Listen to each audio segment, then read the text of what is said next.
You are listening to the Wandering Chronicles podcast. I'm Ashley. I'm Jamie. Hello, Jamie. Hello. How's it going? It is going. It is spooky season. Best time of year. Yes, it is the most wonderful time of the year. It is. Yeah, so hey, that's Christmas? No, it's spooky season. Spooky season is the best. Not Christmas. Finally, somebody else is willing to say it. Yeah, Christmas is not my holiday. I know why it's not your holiday. You're Jewish. Yes. But it's not my holiday. I'm a Christmas baby. So, you know. I would hate to be born around the holidays, so I get it. So I put my Halloween decorations up, and I rearranged my living room, so I'm sitting in a new place. I'm loving this view. I get to see your mannequin in the background. I love it. The people who don't see it are going to be like, there's a fucking mannequin in her background. It's not a mannequin. It's a dress form. It's like it's a dress form. That's what I'll probably end up cutting that out anyways, but whatever. It's okay if you leave it in. I just think it's funny, the idea that there's like a mannequin standing behind me. It's a dress form, yes. But it's made out of wrought iron. It's like a wrought iron dress form, so I call it my Iron Maiden. Ah, she's beautiful. Yeah. So, I got new glasses finally. I know I've been complaining about my vision, and... Is everything uglier than you left it? Oh, so much uglier. Every time I look in the mirror, I'm like, oh god, that's hideous! Shut up. They look so cute on you. No, they're fantastic. I literally got them yesterday, and my eyes are still adjusting to, being able to see. And the night before I got my new glasses, I was watching TV and I was looking at the screen and I realized I was like fully squinting because everything was blurry. And I'm like, okay, this has to happen. I need these to come right away. But since I've gotten them, my eyes are still adjusting to, the new prescription, and everything kind of seems weird and like, I've thought I've almost fallen down the stairs like 4 times today.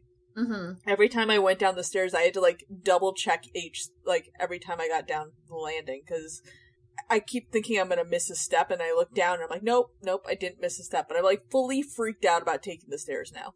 Remember when you came to town a couple months ago and I was slow as fuck down the stairs? Mm-hmm. That's me every day, baby, because of vertigo. Oh man. That's how I live my whole life. I'm always paranoid that I'm going to miss a step because vertigo makes it hard to see where shit is sometimes. Especially when it comes to difference of elevation or depth perception. Yeah. So I walk down the steps like I'm 90. The stairs are scary, man. I've already fallen down the stairs once at work, and I don't want to do it again. I fell down the stairs at my ex's house right before everything closed for 2020. Like, right before the pandemic. And I was limping at the time of the pandemic. And I never fully recovered from that. I always was, like, terrified going downstairs. Even now, when I go down to the basement to do my laundry, I'm like, I could fall down here and die. And people probably wouldn't find me for a while. Especially now that they increased the price of our laundry. Oh my god. Because no one's using it. No one wants to use it now. No, they're just going to the laundromat. So what's the point? Like, I guess if you are one person living alone, use the more expensive washer and dryer. But if you're doing laundry for a whole family, go to the laundromat. You can get it all done at once. Yeah. Plus, there's more than one machine. Well, exactly. You can get it all done at once. That's what I mean.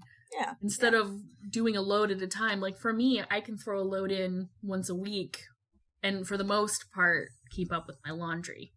Except for the weeks where I do, like, bedding and shit, where I have to catch up on that shit, because I don't always include that in my normal load.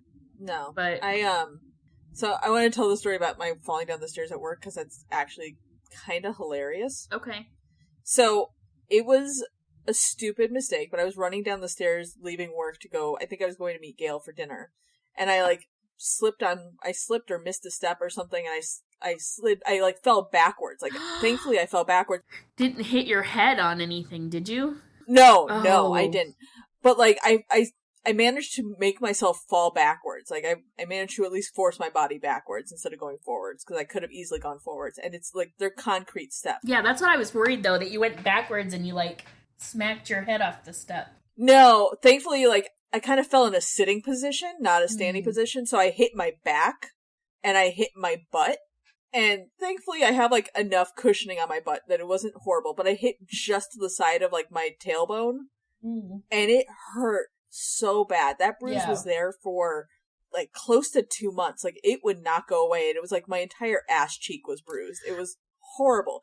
But the worst part about it was I had to go to my boss and be like, hey, for insurance purposes, if this turns out to be something that needs long-term care, or there's something really damaged in my body from this fall, I need to let you guys know for insurance purposes. For work comp, I've long since learned that, if you get injured on the job, regardless of how the injury happens, you should let your boss know. For work comp, yeah.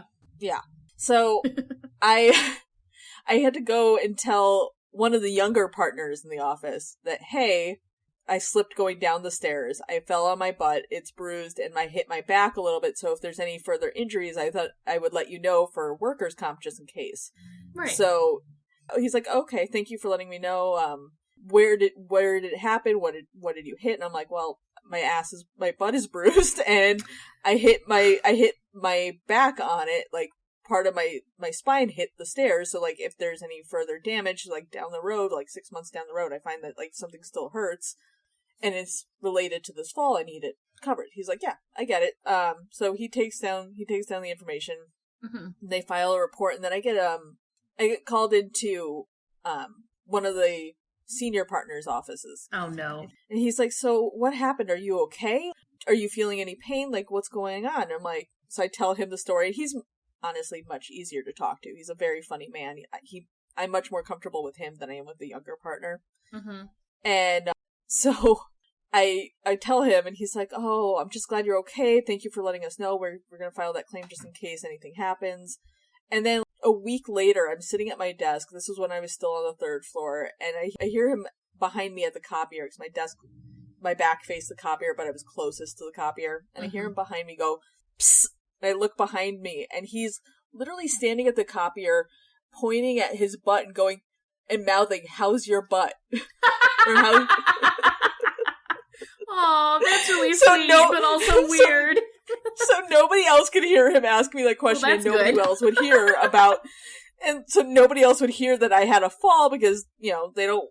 If I didn't tell anybody else, they don't want anyone else to know. Right, but they also don't want this dude just randomly being heard saying, "How's your butt?" Yeah. Hey girl, so I turned how's around. Your butt? I turned around, and he's standing there pointing at his butt, and he's mouthing, "How's your butt?" And I just give him a thumbs up and start laughing. That's so funny. So that's why I wanted to tell the story, because I thought it was really funny. When I was a kid, my mom fell down the stairs on her ass. Bad. Ooh. So, again, I mentioned earlier, my birthday is Christmas time. Mm-hmm. And I had a birthday party planned. Whatever. And just so happened to get sent home from school on my birthday with the chicken pox. So, This was like the week before my birthday party. It was going to be like the following weekend. And my mom rushed out the door, fell down the steps, and because it was icy, because my birthday is at Christmas time, and we didn't have like a railing on the step, so she fell and hit her butt right on the corner of the concrete step. She had to wear my dad's pants for like 3 months. I mean, that's kind of how I felt. Like I fell and I hit I hit my back on the corner, but I also kind of like hit my butt on part of the other corner of the next step down. But you hit on the corner like this, right? The edge? Yeah. She hit on the corner. Because there was no railing. So she just fell like off the edge of the steps and hit her ass right on the corner. So both bad. But she had to wear my dad's jeans because she couldn't button her butt was so swollen that she had to wear my dad's pants for quite a while. Oh no. Yeah. Ouch. And I was like 7 and I had the chicken pox and it was miserable. It was my birthday and my birthday party got canceled. Oh. Between her getting hurt and me being sick. And it was a chicken pox, Yeah. Although I think we found out after that I was the only one that was invited to my birthday party that hadn't already had the chicken pox. So they totally could have done the party. Yeah. You just would have like been a polka dot. I would have been the sick one and everyone else was fine. But back then people didn't, or at least in my hometown, people didn't do like the whole let's inoculate our children with chicken pox thing that they do now. Yeah, pox parties. So stupid. It's so stupid. ridiculous. They're gonna get it one way or another. Why force the issue? Well, but also some kids really react poorly to it. Not often, it's not common, but you don't know how your kid's gonna react until they have it. Exactly. I still have a scar on my shoulder from chickenpox because my parents could not stop me from scratching. I have one like right here. Right? Yeah. Literally right here. I'm lucky, I guess, that it's only on my shoulder, but like, it's very visible. And my parents were like doing their best to stop me from scratching, and I could not be stopped. I would so find hard. a way to get alone. Yeah. When you're little, you're itchy everywhere, and you don't necessarily think of the consequences of like, oh no, I'll have a scar. I shouldn't really scratch. But who gives a shit about a scar? Like, nobody cares. Come on. This one you can't. I don't know if you can see it unless you're looking for it. I mean, you certainly can't see it in the screen. I have one on. No. I'm pointing to my temple, by the way. I'm just like gesturing towards it, like anyone who's listening to this knows what I'm talking about. Everyone knows. But it's also like when I'm wearing glasses, which is supposed to be all the time, it covers it anyway, you know? Yeah. So anyway. But yeah, that's all I got. Yeah. So you want to go to Washington? Yeah, let's visit Washington State, where we're gonna be heading to Othello. Whoa. Yeah, how'd you get there? Wheelbarrow. Smooth. I like it. Mm-hmm. I'm taking a motorcycle, but I'm going to ride in the sidecar, and a Sandhill Crane is going to drive. Birds? Are we talking about birds? We're not talking about birds, but part of my fun facts do involve cranes, so I wanted to start with that to ease you into something that is not a happy story. Oh. I like birds. So, I don't know if you know that about I know. me. I do know that about you. That's why I'm like, I included this little factoid, because I thought it was really fun. And there's some photos. So, are we ready to learn about Othello and a tragedy that happened within its borders? Yes. Okay. So, Othello, Washington is located about 100 miles southeast of Spokane and is a small town of about 8,386 people as of 2019. Not a big town. Okay. This is something that kind of made me laugh. Weirdly enough, the town got its name from a post office, which was named after another post office, the same name, in Rowan County, Tennessee. So apparently, way back when, there was a post office in Rowan County named Othello, and this town, before it was a town, had a post office they named Othello, and then they just named the town after that post office. So it's named after two different post offices named Othello, but has nothing to do with the play by Shakespeare. At least not directly. This sounds like a 7 Degrees of Kevin Bacon type situation. Like, at one point, when, like, maybe the Rowan one was named after it, but I couldn't find any information on that post office because it doesn't exist anymore. But, yeah, so apparently it was named after a post office in Tennessee. Weird, right? Yeah. Yeah, nothing to do with the play. And this is one that I thought was really fun, and I really like this one. But, since 1998, the town has held the Sandhill Crane Festival. It highlights the spring return of the Sandhill Crane to the area, as well as the Columbia National Wildlife Refuge. The festival involves lectures as well as outdoor adventures led by naturalists, biologists, and noted bird enthusiasts. So that's why I included the pictures of the crane. That makes sense. Cute little babies. I love Sandhill Cranes. There's a similar festival in Nebraska that I'm familiar with. Yeah, they have a few all over the place. Well, because these birds, when they migrate through, they're a fucking huge populations of them that come. I remember right before, oh my god, we've been talking about right before times, right? I went out on a date with a guy, like a day date. And this was two weeks, maybe, before everything closed. Mm-hmm. We were walking from bar to bar. This was before I quit drinking. And we heard this racket from above, way, way, way up. We could see all of these Sandhill Cranes following the Mississippi River. Oh, that's so cool. Yeah, it was very cool. So when I was looking up Sandhill Cranes and the Sandhill Crane Festival, apparently there's a few of them as well, and one that kept coming up was in Fairbanks, Alaska. Oh, I didn't know they went that far north. That's cool. Yeah, apparently they do. And then there was I saw one that popped up for Nebraska as well. So it's really cool. I had to talk about it because I know how much you love birds. And this is not going to be a happy story, and so I wanted to soften the blow with some Sandhill Cranes. For sure, yeah. I've always wanted to go to the one in Nebraska because it's not so far from me. Yeah.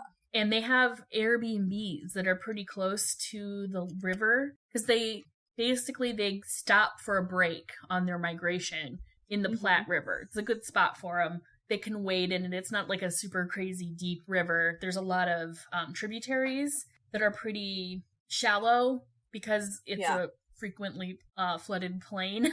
So it's a pretty spread out river, and it is a good spot for them. So early April, late March is when they tend to make their way there. Sorry, unknown fact about Jamie, or a slightly less known fact about Jamie, is she is an avid bird nerd. Bird nerd to the extreme. Bird nerd. Yeah. I mean, that's partly why I included this fact, because I know you like birds, and I remember you said you liked cranes as well, like specifically. Shorebirds are my favorite birds, and cranes are shorebirds. Herons are my favorite of the shorebirds. I was right! Herons are your favorite. Herons, okay. I knew you liked those. But I've never seen a Sandhill Crane in person, though, other than huge, miles above flying overhead. Them, I've never seen one close. I've heard them because they would be in Presque Isle, which is the state park that's near where I lived in Erie, Pennsylvania. They would be there in the summer, but I never was able to see one. I could hear them. They're beautiful. Looking at photos of them, I kind of got sidetracked looking up photos because I was just staring at pictures of them because the real red part on their heads are so beautiful, and they're just very elegant looking birds. I was impressed. But the babies in that photo I posted, the babies are so cute. So cute. They're so cute. Kill me cute.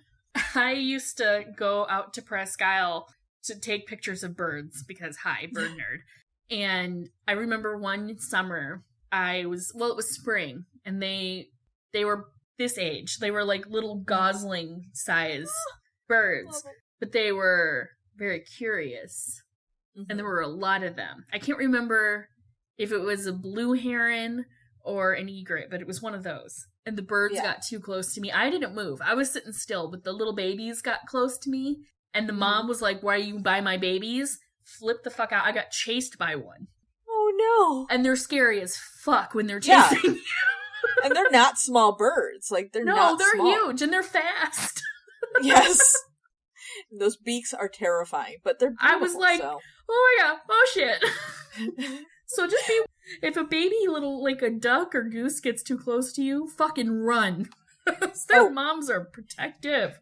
If a goose in general, regardless of age, gets near you, run. Not a goose person?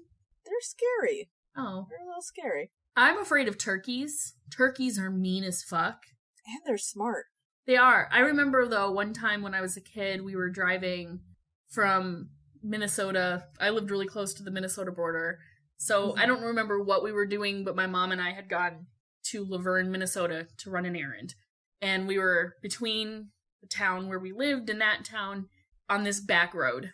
And a turkey shows up. And my mom slows down because it's in the middle of the road. My mom's like, okay, well, we're going to wait for it to cross. And there was a male and a female turkey, one of each. And the fucking male started attacking my mom's car. And my mom's like, what do I do? What do I do? Do I just drive? And I'm like, you can't hit it. Yeah.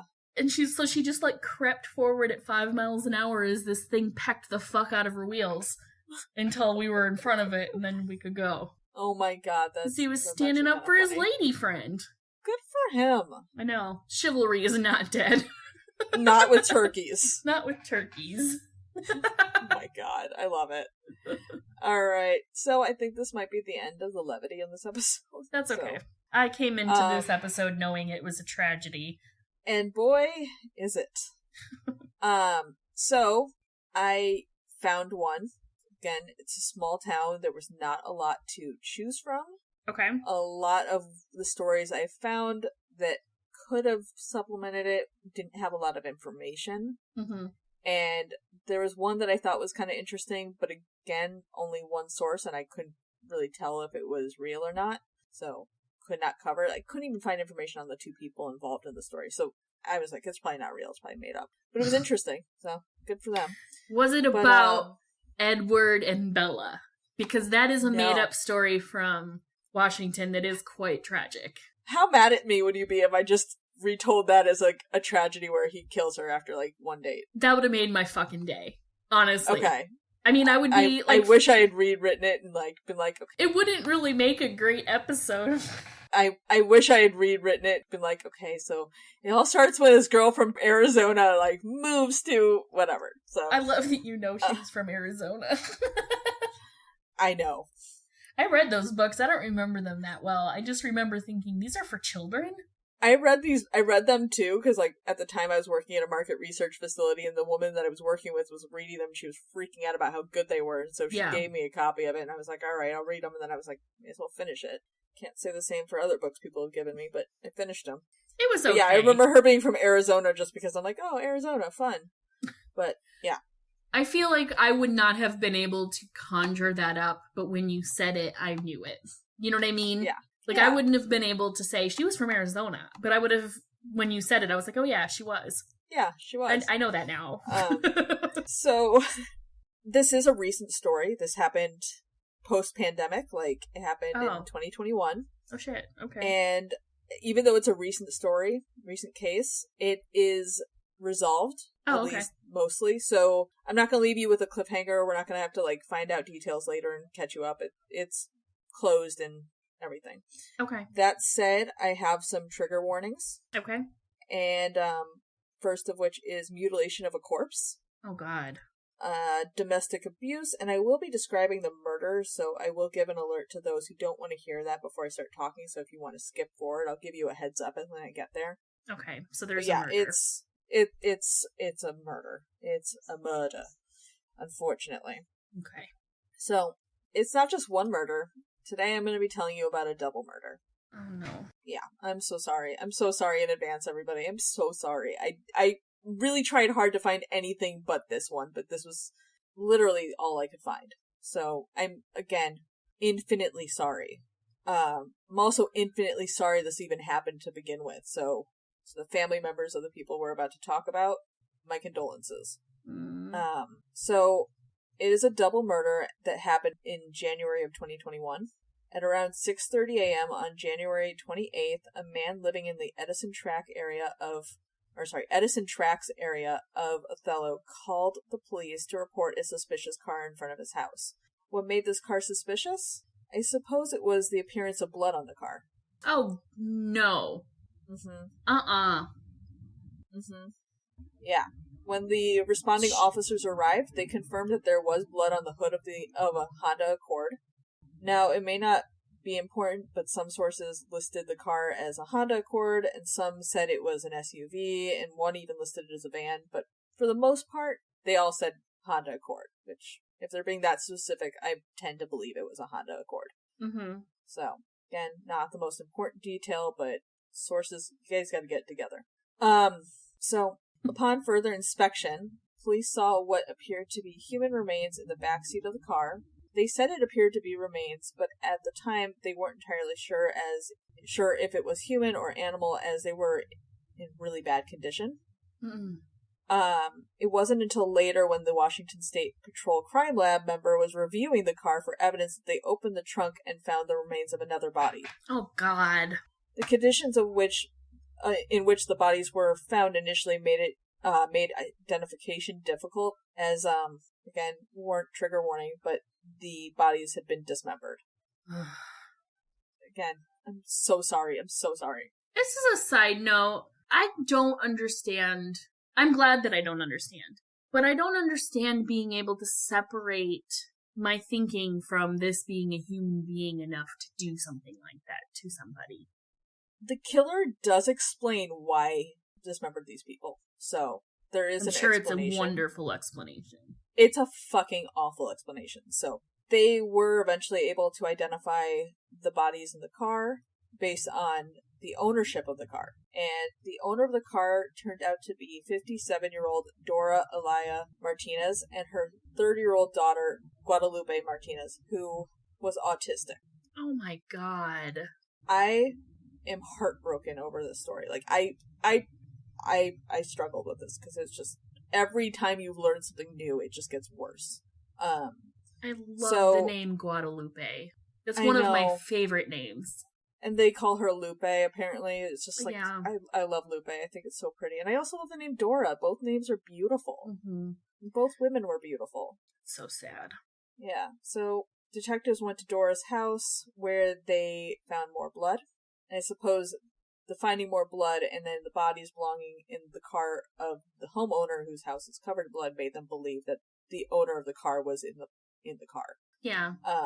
The discovery of these two women being found murdered did trigger alarm and rumors in the community because Othello can go years without seeing a murder, but also around the same time there had been two others who had been found dead, but was later confirmed that those two deaths had been due to medical issues. Mm-hmm. So it was just bad timing that two people had been found dead previously, and then these two women are found murdered. And at the time, not enough information about the prior deaths had been released enough for them to know that those were unrelated and that this is not a serial killer going around killing people, but just like coincidentally two other people died earlier of natural causes and then these two women were murdered. And they were found, those other people were found in their homes, I'm guessing? Yeah. Got it. Yeah. Okay. So, really bad timing and coincidence on that part, but officers started by reviewing security footage in the area, and that is how they found footage of a man leaving the car in the area. The man was identified as 28-year-old Mauricio Navargarbe. I'm just going to call him Mauricio. Mm-hmm. They were able to pick him up. He ultimately waived his rights and confessed to murdering his girlfriend Dora and her daughter Guadalupe. Is he a lot younger than her? Uh-huh. She was 57. He's 28. A lot younger. A lot younger. Okay. I was going to say, he looks a lot younger, but sometimes photos. He's younger than Guadalupe. So yeah, he's been dating Dora. In fact, when they had picked him up, he was wearing a tank top that still had blood on it. So I'm going to give another warning here, as when he confessed, he also described what happened, and it is graphic, so if you don't want to hear about the murderers themselves, skip forward a little bit, and I will let you know when I'm done. So Mauricio told detectives that he and Dora had been fighting, and during the course of the fight, he had hit Dora in the face. I should mention that most sources said he hit her, but a few said she hit him. Either way, it doesn't matter. Don't fucking hit people. Right. And then, if you get hit, don't turn around and murder someone. Yes. Getting hit is not a reason to murder somebody. There's no reason to murder somebody. Don't hit each other.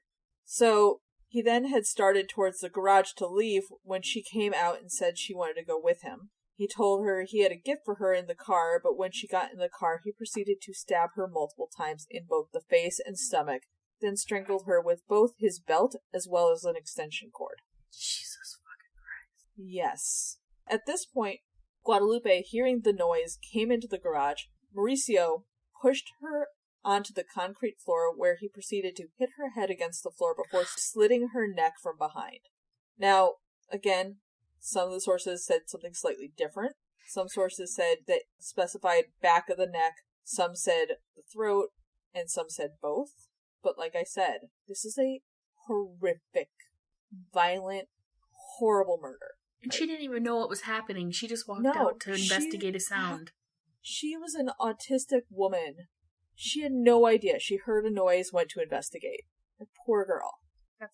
I have no words. I know. It is beyond horrifying. Beyond. I hate this.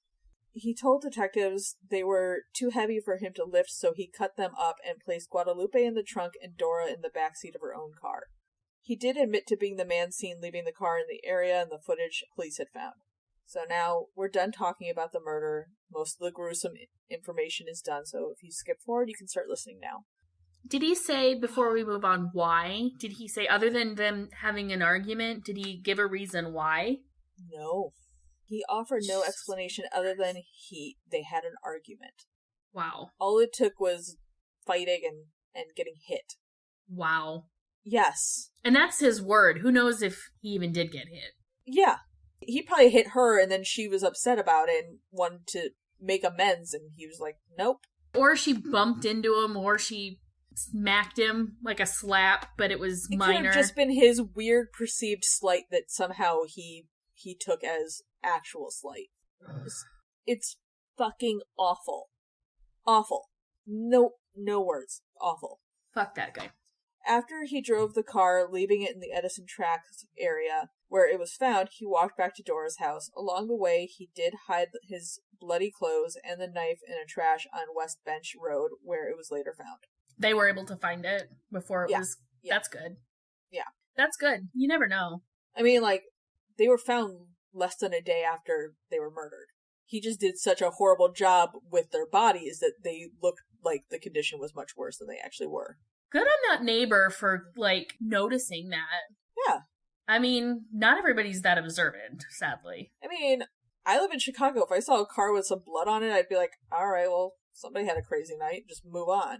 I would definitely say something, but that's because I'm the nosy neighbor in my neighborhood.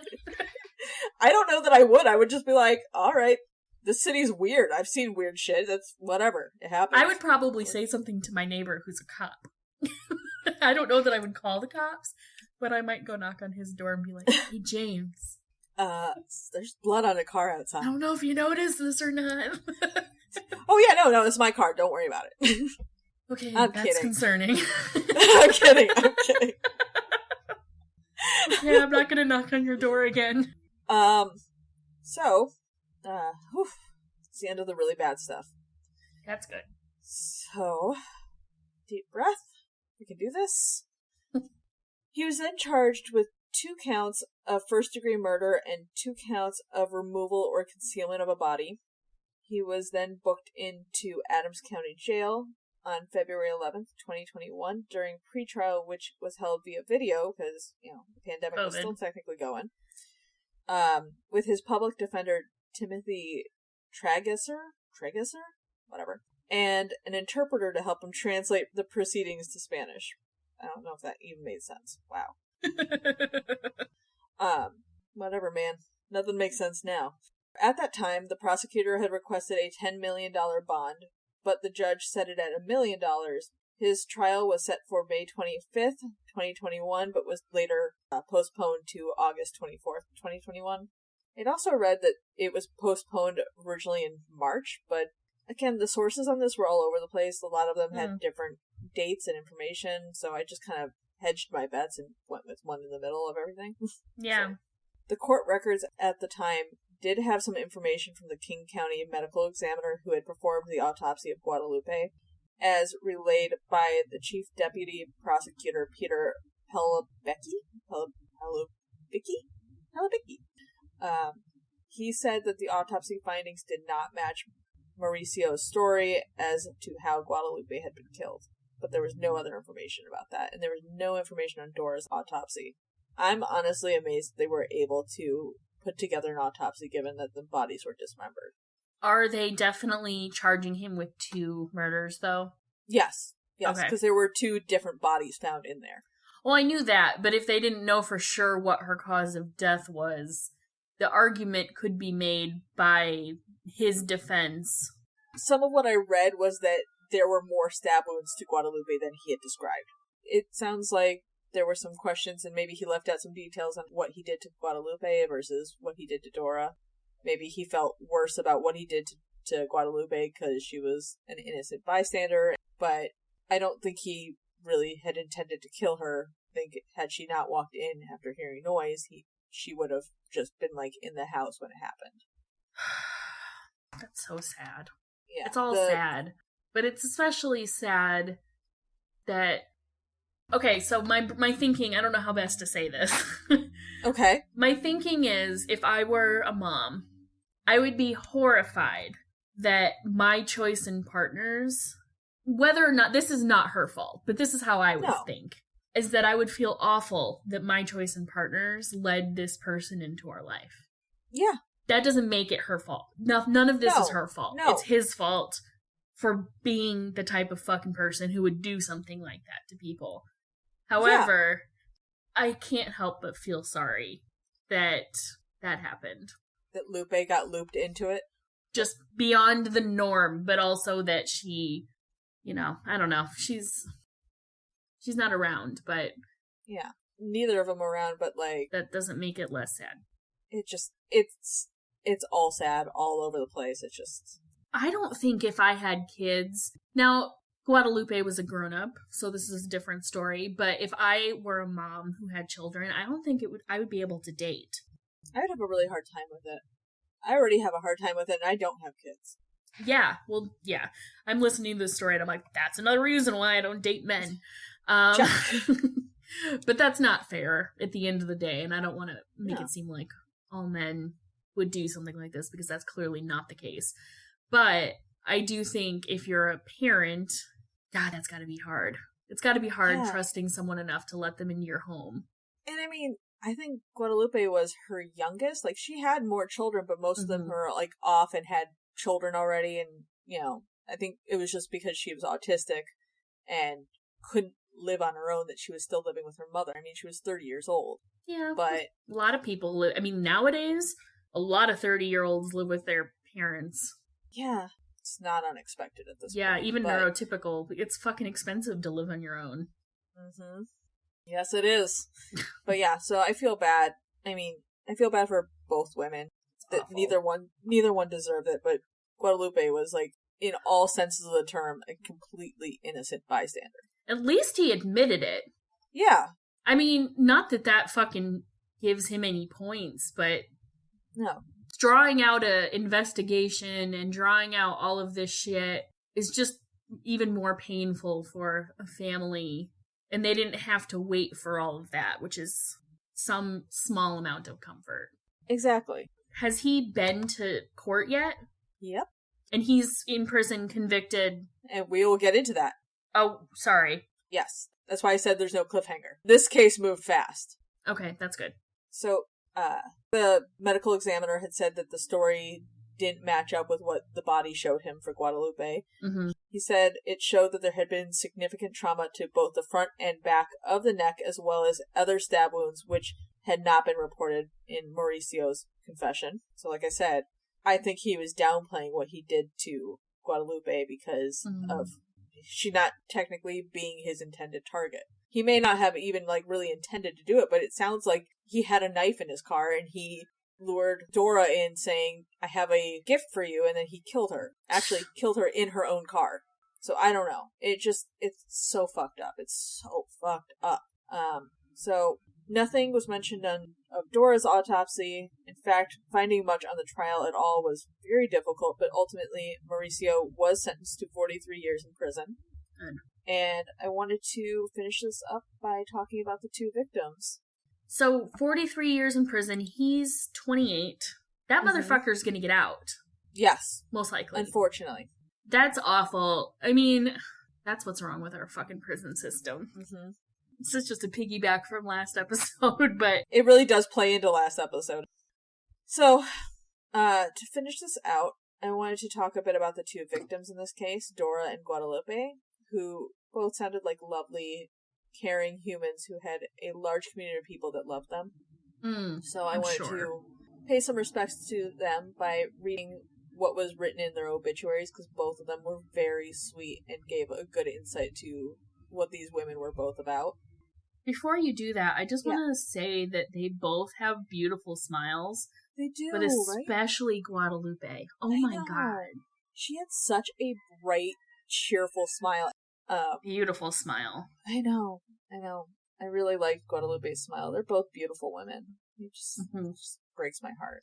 This is their obituary. I'm reading their obituaries. Okay. So, Dora E. Martinez was born August 26, 1963, to Jesus and Celia Segura, went home to be with the Lord on January 27th, 2021. She is survived by her daughters Diana, Davina, Leonella, and 6 grandchildren and 2 great-grandchildren. Oh, she was a great-grandma. Davina's such a pretty name, too. I love all 3 names. Davina, Leonella, Diana, they're all beautiful names. And Guadalupe, of course, which is also her daughter. So she had all girls. Yeah. And there was a photo I found of her online of her holding a baby, and I was just, like, heartbroken by that photo because it's so sweet. Yeah, great-grandma. That's awesome. Yeah. Nothing was more important to her than the Lord, followed closely by her family. She was always there for them when they needed her. She dedicated her life to service of others. She was a beloved caregiver to many, many people. She loved each of her clients like family, and the feeling was always mutual. Do you know what she did for a living when they say clients?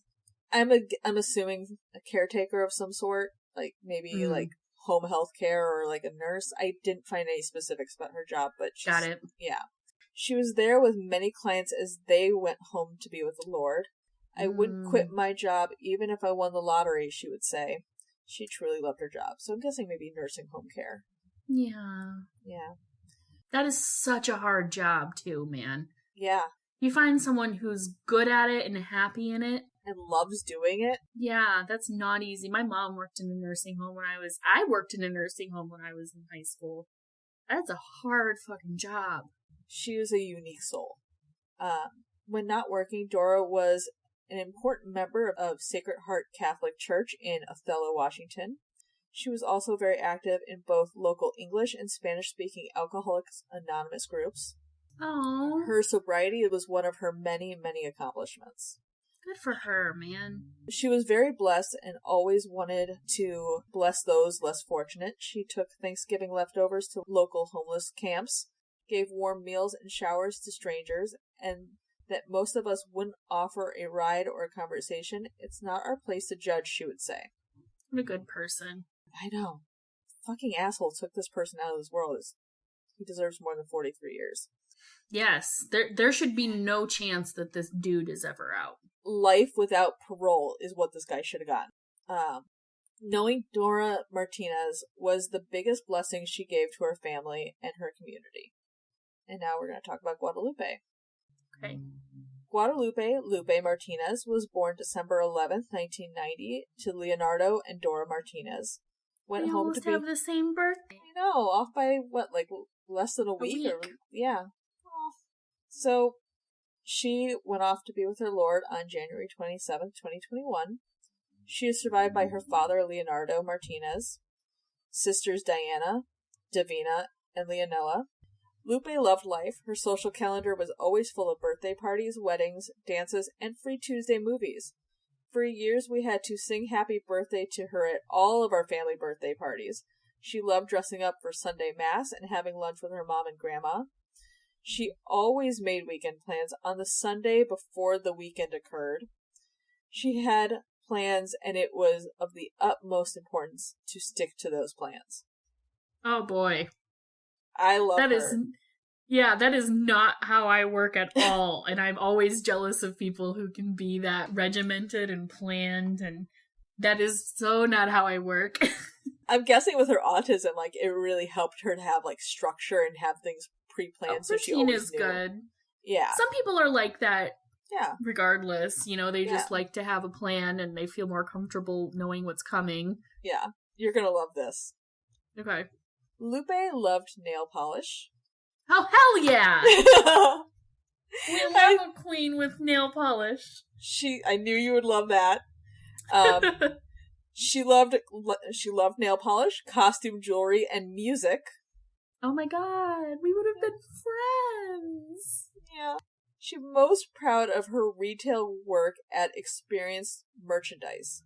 Many close family members received daily phone calls from Lupe. She didn't have much to say, only a few quick questions, and then she ended the call, whether you wanted it to end or not. That sounds like me too, actually. That used to be me when I was younger. I would just hang up on people when I was done talking. I wouldn't even matter if they were done talking. I would just be like, all right, I'm done, bye.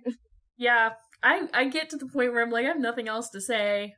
Yeah, I'm gonna go now. With everyone but you. I know. I never let you off the phone. I just keep starting a new conversation. Yeah. We both do it to each other. I know. I have a quick question. Let's just have a quick conversation. 3 hours later, we're still on the phone. I know. Every time. I'm like, no, this time I really mean 10 minutes. 10 minutes. We need to make this 10-minute conversation. I think our shortest phone conversation was 10 minutes, but it was no, it ended up being 45 minutes. We've had some that were shorter, but because we needed an answer right now about a thing and then we're done. Yeah. Very rarely does that happen. Yeah. I love that Lupe was just like, all right, well, I'm done talking, so goodbye. Yeah, queen. If she knew you, she would never forget your name, and probably knew your mom's name, and who cut your hair, When we forgot someone's name, Lupe always remembered. Wow. Lupe may no That's longer a really great skill. Yeah, I have a hard time with names and birthdays and anything. Like, I'm amazed I remember some things. I have face blindness. I'm not even kidding. It is so hard for me. The last line in her obituary is, Lupe may no longer be with us, but she will never be forgotten. And now I will never forget Lupe, because she sounds incredible, and so did Dora. I know. I love this nail polish queen. I would have liked shared nail polish with her. Yeah. She sounded awesome.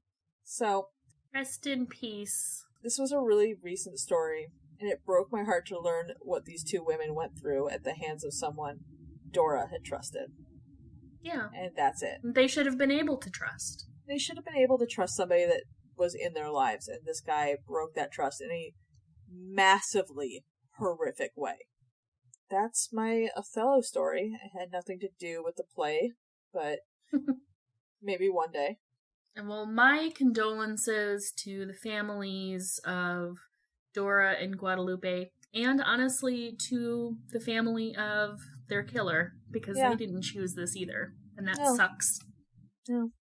His family also is a victim of his crime, but man, these two women really did sound like lovely human beings, real lights in their community, and he did something horrific, and his punishment was not enough. It should have been 43 years per murder count, to be served concurrently. Yeah, I'm blown away by 43 years. Blows my mind. I am astounded by that punishment. But I don't necessarily want to focus on the punishment. I want to think about these two lovely women.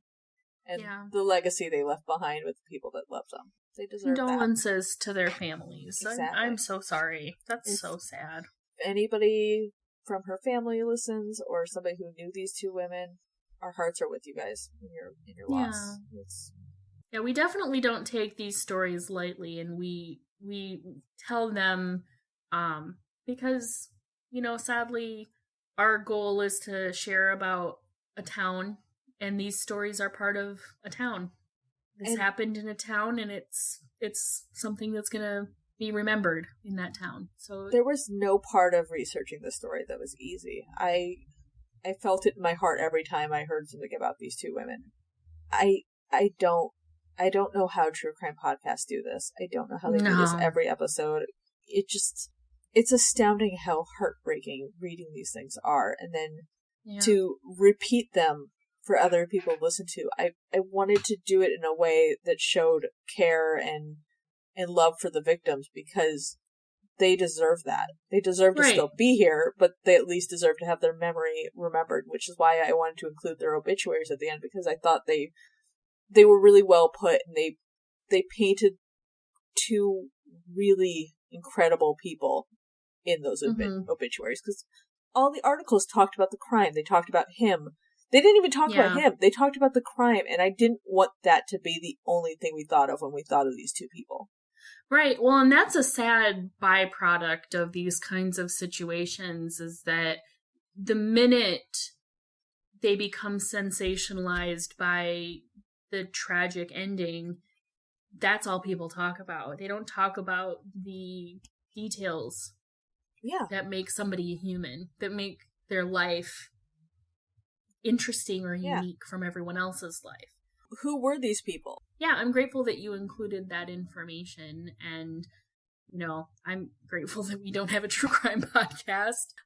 We do. But I do think, especially in this kind of situation where it's a small town, and I would never have heard this story. I would never have heard about these women. And so, I'm glad that I heard about them. Yeah. And, we talked about a cautionary tale on being careful who you invite into your house, into your life, and, don't ignore red flags, guys. I don't know that this guy had them, but the world could be a scary place. Yeah. And we just have to do our best to take care of ourselves and each other. Yeah. Yep. Dating is scary. Holy hell. No, thank you.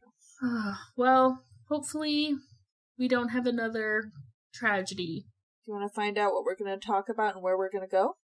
Yes. Okay. Yes, I do. Yeah, let's move on from Othello. And, All right. Well. We got Face Cup ready to go. It looks like we're coming back to Missouri. Ooh. And this is so weird. We're going to Butler. Not Lake Butler, but Butler. Not Lake Butler, Florida. We're going to Butler, Missouri. Oh boy. So we got a theme going here, Butler. Let's find out what we're going to talk about. I get to go from Lake Butler, Florida, to Othello, Washington, where you do the research, back to Butler, Missouri. The world is a mysterious place, and things happen in mysterious ways. So, we are going to have ourselves a cultural story. That is a nice break from 2 tragedies in a row. Yes. Well, I'm glad to be leaving Washington. Yeah. It's a beautiful state, but that was... Let's go back again sometime, but talk about... Maybe another environmental story maybe would be cool. Or a cultural story. Maybe we can do more research on the Sandhill Crane Festival. That would be nice. Yeah, we could even do an environmental story about Sandhill Cranes. I would love that. Can we just talk about how cute their babies are? Let's just talk about birds forever. This is now the bird podcast. We're the bird nerds. Bird nerds. That's actually a fun name for a podcast. Oh, I like that. I don't like birds enough to be your co-host on that, but, I don't think that would win me any cool points. So I'm not sure I'm interested in doing it. There are probably other bird nerds out there. Oh, I know there are, because I used to be a member of the Audubon Society. Yes! I used to meet with them once a week. That is not at all surprising. Amazing, but not surprising. No, I know you well enough. I have a feeling there are other people that would be surprised to know that about me, though. Probably. I'm sure there's some people who would be like, she's a bird nerd? Maybe some other people are secretly bird nerds, too. No. Maybe there are. Just not people that I want to know. I mean, okay. I want to know bird nerds. I doubt anyone I know that doesn't know I'm a bird nerd is a bird nerd. That's what I was trying to say. Fair enough. Fair enough. All right. Well. Ugh. Anything? Yeah. Did you just almost die? I swallowed weird and now my throat hurts. I'm good at life. I do believe that is what she said, sire. That's what she said in myself earlier this week. I can't remember even what I said, but that's what she said in myself, and then my coworker was like, I was about to say that, but you beat me to it. I have a friend who, instead of that's what she says that's how grandma died. Oh! I used to do that, actually. I used to say, when people would be talking about something and I just was, like, wanting to mess with them a little bit, I'd be like, that's what killed my little brother. I don't have a little brother. I had shit! What just happened? What was that? I looked up and you were, like, halfway out of your chair, jumping. So, I keep my door open because my internet service is so shitty that a door being closed is enough to make my internet not work. And I didn't, I usually put, a curtain extension rod in my door so that my door doesn't close because my cats like to go behind the door and push it closed. And then they get stuck. Yeah. So, as I was, turning to look, off to the side, I just see my door close on its own. And that's what scared the shit out of me. And I know it was one of my cats. I don't know which one. Alright. I think it's time for us to say goodbye. So long, farewell. I bid you say adieu. Adieu. Adieu. To you and you and you. Jamie, ladies and gentlemen. I should watch that tonight. I should call her.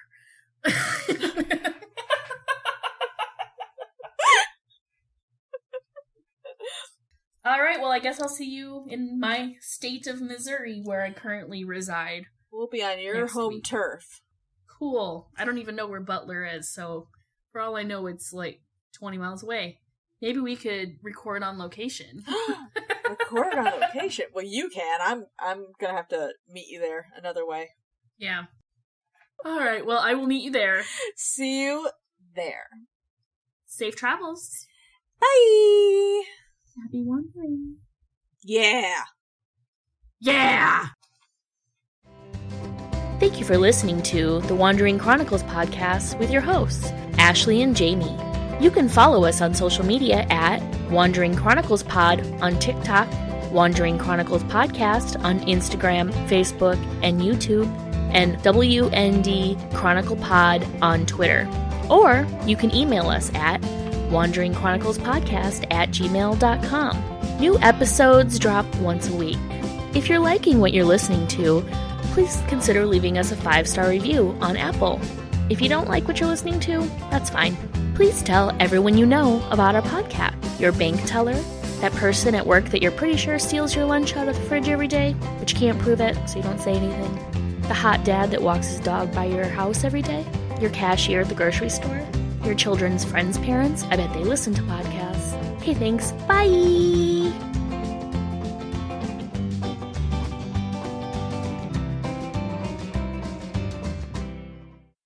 Well, I'm going to apologize in advance because my air conditioning kicked on and I'm not turning it off right now, so people are just going to hear some buzzing in the background. You're just going to have to deal with it.